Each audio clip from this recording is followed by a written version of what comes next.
Lecture 2, we will be continuing with market abuse and insider trading.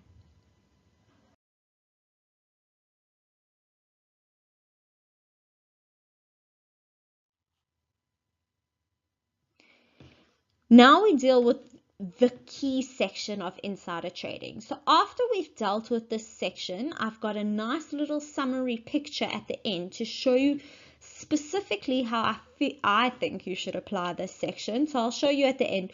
So now you are dealing with, you know, the definitions of who is an insider, what is inside information. Now you're dealing with the offenses, and if there is a defense available to that person, can they have a defense as well?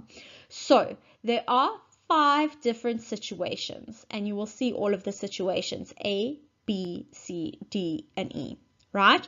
So the offense A, an insider who knows he has inside information deals directly or indirectly through an agent or through his own account, commits an offense. So this section is very specific, and it's got certain key aspects in it that make it quite specific. So it talks about an insider who knows. So they can't deal by mistake in the information. They must know exactly what they are doing.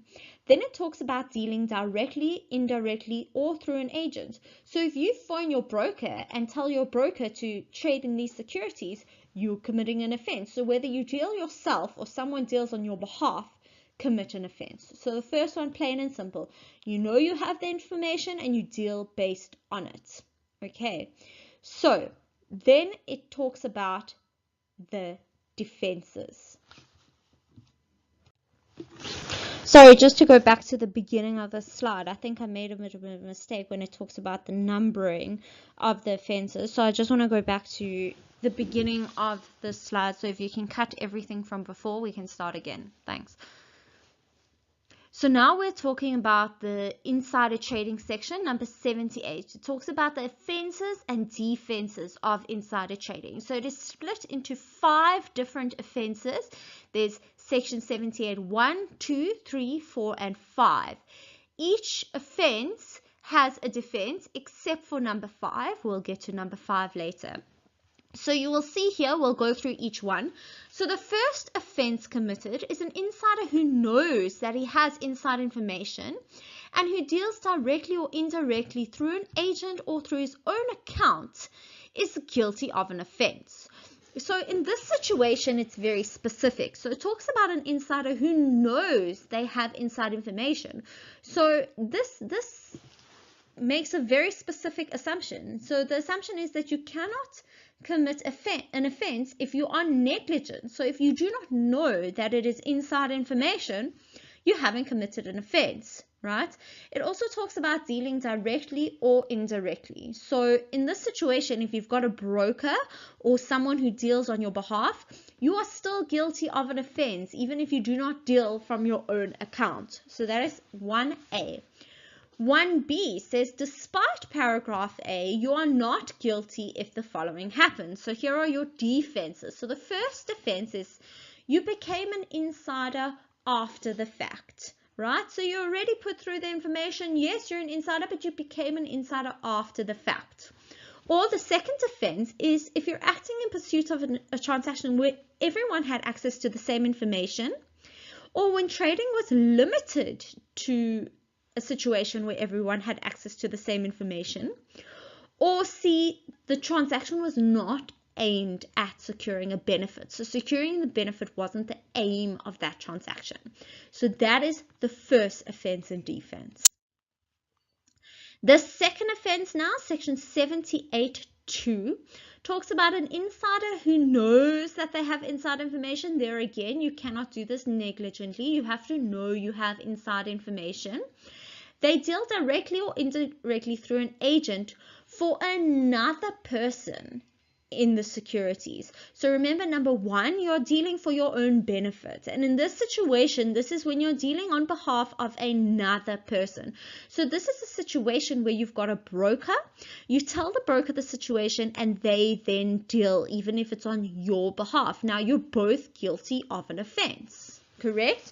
The person who has the inside information is guilty of offense number 1, and the broker who deals on their behalf is guilty of offense number 2. So then it talks about B, the defenses. So despite that paragraph, they won't be guilty if A, they're acting on instructions of the client and they didn't know that the client was an insider.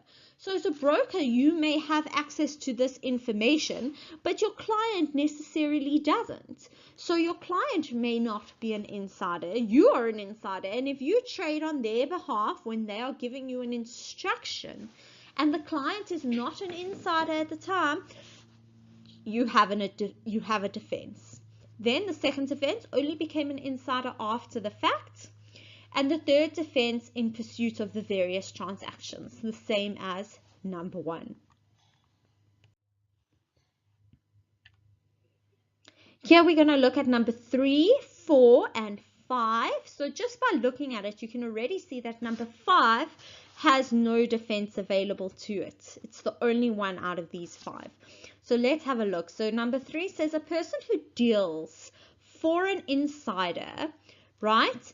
And the information links directly to that insider, and they know that that person is an insider, commits an offense.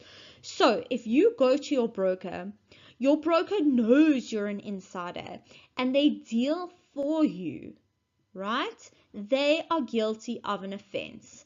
So now you can see here, B, the legislature took a bit of a shortcut, and they said if the defenses in the previous number 2 are available to him, he will not be guilty. Okay. Number 4, so those 3 deal with dealing. Who's dealing, who's guilty of an offense, who has the information. Number 4 says, an insider who knows he has information and discloses that information to another person. So this has nothing to do with dealing. There doesn't even have to be a benefit made. If I have information and I disclose that inside information, I commit an offense. Regardless of the person who I disclose to, whether they use the information or not, there is an offense there. So B says it gives a defense. You are not guilty if it was necessary to disclose that information for the proper function of your employment. So if you are in a specific job which called for you to disclose that information, you won't be guilty. Number 5, this is the one without a defense. So an insider who has inside information and encourages another person to deal. I have a juicy stock tip, go and trade based on my information, or discourages a person from dealing, so don't buy these shares, they will go down, is guilty of an offense, and there is no defense for that. So if you cause another person to trade, there's no defense.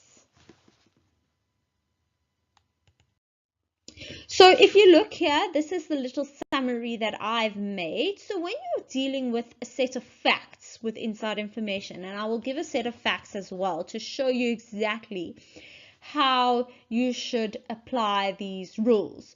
So you have the certain offenses listed over here.